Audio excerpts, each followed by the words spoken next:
Tonight, outrage for the family of a cheerleading captain murdered in Mount Vernon. Outrage because of the sentence given to the killer. The 15-year-old who pleaded guilty to stabbing Kayla Green was sentenced to a prison term ranging from 3 to 9 years. Eyewitness News reporter Marcus Solis was in the courtroom for the sentencing, and he joins us from White Plains. Marcus. And Joe, that 15-year-old defendant was indicted on a first-degree manslaughter charge by a grand jury, and the 3 to 9 year prison sentence was part of an agreed-upon plea deal. But the victim's family clearly wanted more. Kayla Green's loved ones left the courthouse seeing the criminal justice system play out, but without feeling a sense of justice. Kayla is the 16-year-old cheerleader who was fatally stabbed by a 15-year-old classmate who, because of her age, was sentenced today to 3 to 9 years for manslaughter. Her killer get out in 3 years to live her life, to have family, to have a career. My daughter will never see that. Here we go!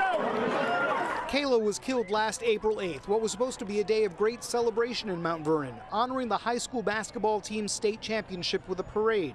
But a couple of hours later, Green and a friend were stabbed a couple of blocks away from City Hall. This was an intentional, senseless, and vicious intentional crime which has caused immeasurable pain.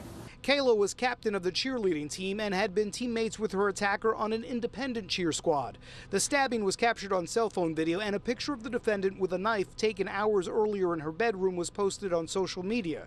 The family blasting the Mount Vernon school system as well. They were fully aware of what this woman, this young lady, was doing inside of that school, and it was a danger to every young person who was in that school, and they did nothing. 3 years for a murder is nothing. That's nothing. We had to go to visit a grave to see my niece. And meanwhile, there's a young woman that in 3 years will be outside skipping. Well, in court, that 15-year-old did tearfully apologize. The victim's family wanted none of it, saying that there was no true remorse. The girl will be incarcerated in a juvenile facility, but should her sentence run past her 18th birthday, she would be transferred to state prison.